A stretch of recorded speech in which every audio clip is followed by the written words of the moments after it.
দিনে দুপুরে চুরি, কালনার চকবাজারে নিরাপত্তা নিয়ে প্রশ্ন। দিনে দুপুরে চুরির ঘটনায় চাঞ্চল্য ছড়ালো কালনার চকবাজার এলাকায়।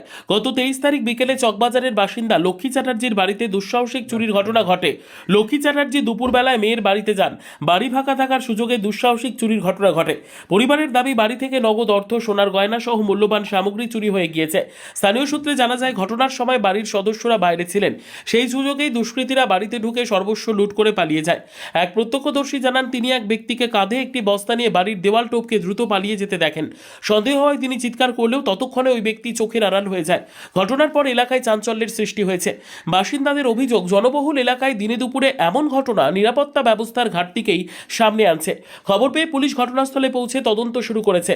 আশেপাশের সিসিটিভি ফুটেজ খতিয়ে দেখা হচ্ছে বলে জানা গিয়েছে। দুষ্কৃতীদের খোঁজে তল্লাশি চালানো হচ্ছে। এলাকাবাসীর একাংশের প্রশ্ন, যদি দিনের আলোতেও নিরাপত্তা নিশ্চিত না হয় তবে সাধারণ মানুষ কতটা সুরক্ষিত? ঘটনার জেরে চকবাজার এলাকায় উদ্বেগ ও আতঙ্কের পরিবেশ তৈরি হয়েছে। রীতা ভট্টাচার্যের রিপোর্ট, সুন্দর বাংলা নিউজ। কখন চুরি হয়েছে আপনার বাড়িতে আর কবে? আমি 5টায় জানতে পেরেছি, আচ্ছা, কবে? সোমবারে। কি কি চুরি হলো? আমার শাড়ি গেছে, আমার গয়না গেছে, আমার টাকা ছিল কিছু সেখানে গেছে, বাসন কুসুন গেছে, গয়না দাও কতটা? 2 ভরি। বাসনও? বাসন অনেক ছিল, ঠাকুরের বাসন সব ছিল, থালা টালা, গেলাস বাটি।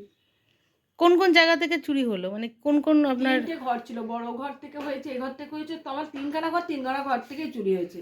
রান্নাঘরও খুলেছে, রান্নাঘর থেকেও সব জিনিস নিয়েছে। দিনে দুপুরে চুরি চকবাজার মতন জায়গায়, কি বলবেন? কি বলবো, কিছু বলার নেই। আতঙ্কে আমি তো রাতে থাকি, রাত কাটাচ্ছি। সিকিউরিটির অভাব মানে বোধ হচ্ছে এখন। অভিযোগ করেছে? কতটা আতঙ্কিত এই ব্যাপারে? আতঙ্কিত মানে ভীষণ, রাতে দুপুরে একলা থাকতে পারছি না।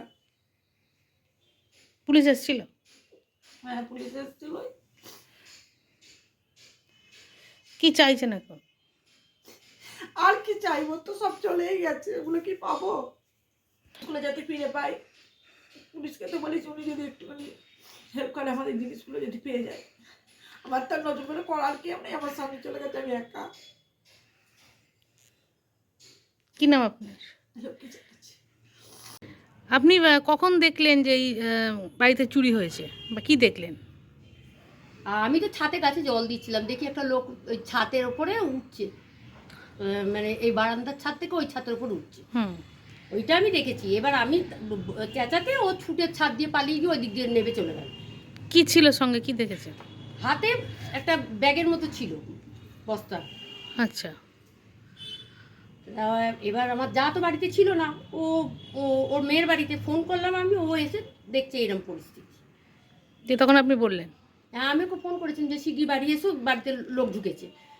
দিয়ে তখন তালা দেওয়া ছিল, ও ছিল বাইরের দিকে, ও আবার এলো, এসে তখন দেখছি সব ভেঙে তছনছ করে নিয়ে গেছে। থানায় অভিযোগ হয়েছে? হ্যাঁ, থানায় অভিযোগ হয়েছে। পুলিশ এসেছিল? পুলিশ এসেছিল রাত্রিরে। কি নাম আপনার? আমার নাম ফাল্গুনি চ্যাটার্জি। দিনে দুপুরে কালনা চকবাজারে, মানে একটা জনবহুল স্থান, সেখানে দিনে দুপুরবেলা এত কিছু চুরি হয়ে গেল, কতটা আতঙ্কিত? আমরা খুবই আতঙ্কিত। দিনের ঘুম চলে গেছে, রাতের ঘুম চলে গেছে। আমরা ভয়ে আতঙ্কে মানে সব সময় আমরা ভয় পাচ্ছি যে এরপর আরও বড় কিছু মানে যা হওয়ার এই মনে হচ্ছে, আমাদের ভয় করছে। আমরা ভীষণই ভীতু, ভীষণই ভয় করছে। কি দেখলেন সেদিনকে আপনি? আমরা সেদিন আমার এক যা, ও ওর চেঁচানিতে আমরা সবাই বেরিয়ে পড়েছি। আমি প্রথম ছাদে গেছিলাম, ছাদ থেকে দেখেছি একটা বস্তা পড়ে আছে।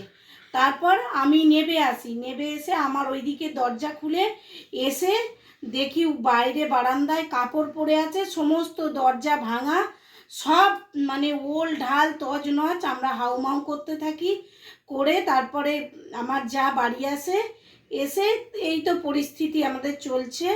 মানে সমস্ত দেখে খুবই আমরা মানে দুঃখজনক ব্যাপার আমাদের, এটা ভীষণ দুঃখজনক ব্যাপার আমাদের। আতঙ্ক হচ্ছে দিনে রাতে, দিনে রাতে সবসময় আতঙ্ক হচ্ছে। আমরাও ভীষণ ভয় পাচ্ছি, এত ভয় পাচ্ছি মানে বলার কথা নয়। আমরাও মানে ঠুক করে আওয়াজ হলেই যে কিছু আবার হলো নাকি, আবার কেউ ঢুকলো নাকি, কিছু হলো নাকি, কি নাম আপনার? আমার নাম মিতালি চ্যাটার্জি।